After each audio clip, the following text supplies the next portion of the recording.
আসসালামু আলাইকুম। আমি আবার নতুন রেসিপি নিয়ে আসলাম। আজকে আমি সবজি রান্না করব। আমি প্রথমে তেল দিয়েছি, তারপর পেঁয়াজগুলো বাদামি করে ভাজবো। সবজিগুলো আমি আগেই হলুদের গুঁড়ো, তারপর মরিচের গুঁড়ো, ধনিয়ার গুঁড়ো, একটু সামান্য আদা রসুন দিয়ে সিদ্ধ করে নিয়েছি। ভালো মতন সিদ্ধ করে রেখে দিয়েছি পানি শুকিয়ে। এখন আমি পেঁয়াজটা বাদামি কালার করব, তারপর কাঁচামরিচ দেব। কাঁচামরিচ দিয়ে আমি ভালো মতন নেড়ে চেড়ে পেঁয়াজটা ভালো মতন যখন বাদামি আস্তে আস্তে বাদামি কালার করব, বাদামি কালার করে পেঁয়াজগুলো আমি একটু মরিচগুলো একটু ভেঙে ভেঙে দেবো যেন ঝাল হয়। আমি এমনিতেও একটু মশলা দিয়েছি, ঝাল হবে।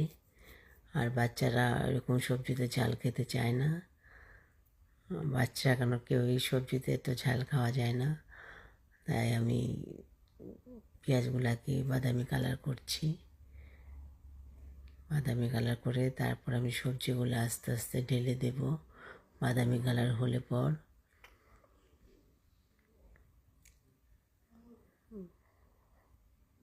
পেঁয়াজগুলো ভেজে নিচ্ছি। এখনও আমি বাদামি কালার করছি। বাদামি কালার করছি।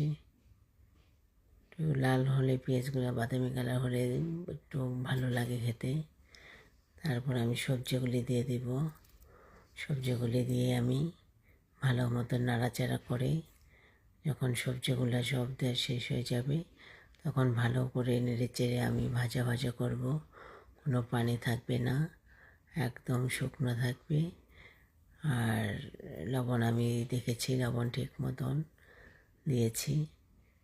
আমার সবজি যদি আপনাদের ভালো লাগে তাহলে একটা লাইক এবং শেয়ার করে দিবেন। আমার ইউটিউব চ্যানেল আছে, ওটাতে একটু সাবস্ক্রাইব করে দিবেন। যদি ভালো লাগে লাইক শেয়ার করে দিবেন।